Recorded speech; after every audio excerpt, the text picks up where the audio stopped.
Günəş yer kürəsindən təxminən 150 milyon kilometr uzaqlıqdadır. Üzərindəki istilik 6000 dərəcə, mərkəzindəki istilik isə təxminən 15 milyon dərəcədir. Yerdən 110 dəfə böyükdür. Bu videomuzda sizə Günəş barədə çox maraqlı məlumatları təqdim edəcəm. O məlumatlar ki, əsrlər sonra ortaya çıxdı və içərisində yaşadığımız dünyanı daha çox anlamağımıza səbəb oldu. İlk dövrlərdə Günəşin və planetlərin yer kürəsinin ətrafında fırlanması fikri ortaya atılmışdı. Sonralar Kopernik, Galileo Galilei kimi alimlərin müşahidəsi ilə bütün planetlərin Günəşin ətrafında dövr etdiyi açıq şəkildə bilindi. Öz oxu ətrafında dönməsi barədə fikirlər ortaya atılsa da, Günəşin başqa bir hərəkətinin olduğu bilinmirdi. Sonrakı dövrlərdə isə digər hərəkət formalarının varlığı müşahidə edildi.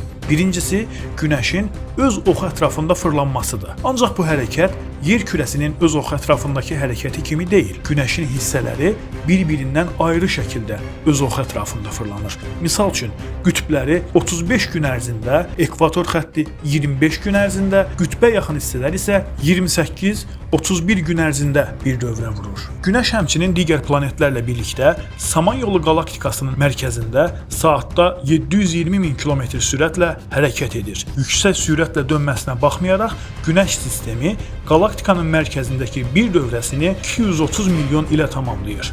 Günəş və digər cisimlərin digər bir maraqlı hərəkəti isə sistemin solar apex deyilən hərəkətlə Vega ulduzu istiqamətində yol almasıdır. Bu hərəkət saniyədə 20 km sürətlə davam edir. Son dövrlərdə bilinən Günəşin bu və digər hərəkətləri göstərdi ki, işıq qaynağımız və digər planetlər səmada hərəkət halındadır və bir növ kosmik dənizdə üzürlər. Digər tərəfdən bütün sistemin solar apex deyilən istiqaməti isə göstərdi ki, sistem sonunda nə olduğu bilinməyən bir yönə doğru axıb getməkdədir. Bu hallar 1400 il əvvəl göndərilmiş Allahın kitabında baxın necə göstərilir. Bismillahirrahmanirrahim. Günəş də özü üçün müəyyən olmuş yerdə seyr edər, hərəkət etməkdədir. Bu, yenilməz qüvvət sahibi olan, bilən Allahın təqdiridir. Biz ay üçün mənzillər müəyyən etdik. Nəhayət, o dönüb xurma ağacının qurumuş əyri budağı kimi olar. Nə günəş aya çatar, nə də gecə gündüzü ötə bilər. Hər biri bir göydə üzər. Seyr edər ifadəsi həm də hərəkət edir, axıb gedir kimi mənalarda da istifadə olunur. Hər ikisi Günəşin hərəkət halında olduğunu bildirir. Alimlər deyir ki, cümləyə diqqətlə nəzər salsaq, Günəşin hərəkətinin 1400 il əvvəl elmin inkişaf etmədiyi bir dövrdə necə möhtəşəm şəkildə ifadə olunduğuna şahid olarıq. İndi isə Günəşi təsəvvürünüzə gətirin, ətrafında yer kürəsi də daxil olmaqla digər planetlər öz oxları ətrafında fırlanırlar və hamısı nizamla qalaktikanın mərkəzində dövrə vururlar. Həmçinin solar apex adı verilən digər bir istiqamətə doğru hərəkət edirlər.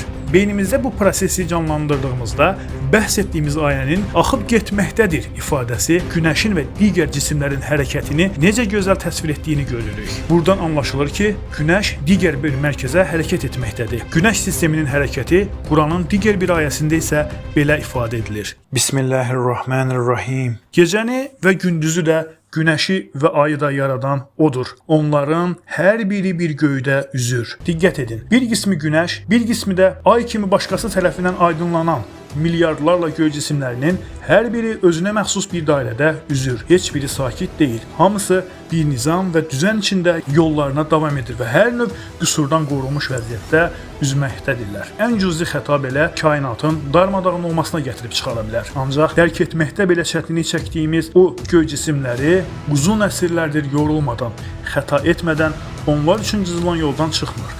Bu hadisə həqiqətən düşündürücüdür. Bəhs etdiyimiz möhtəşəm hadisə Quranın Zümər surəsi 5-ci ayədə də xatırladılır. Bu ayəyə nəzər salmağınızı xahiş edirəm. Növbəti videomuzda yerin kürə şəklini göstərən digər bir diqqət çəkən detal barədə danışacağıq. Yeri gəlmişkən qeyd edək ki, Günəşin tam mərkəzində hidrogen atomları heliumla birləşərək böyük miqdarda enerji və işıq buraxır. Bu proses Günəşin nüvəsində baş verir. Beləcə dünya işıqlanır. Ancaq Günəşin işığı tükənən bir enerjidir. Orada istifadə olunan hidrogen bir gün bitəcək və qırmızı mərhələ başlayacaq. Sonra isə Günəş sönmüş bir cismə çevriləcək. Hər gün gördüyümüz, bir çox hallarda fikir belə vermədiyimiz o işıq qaynağımızın öz vəzifəsini dayandıracağı o gün uzaq deyil.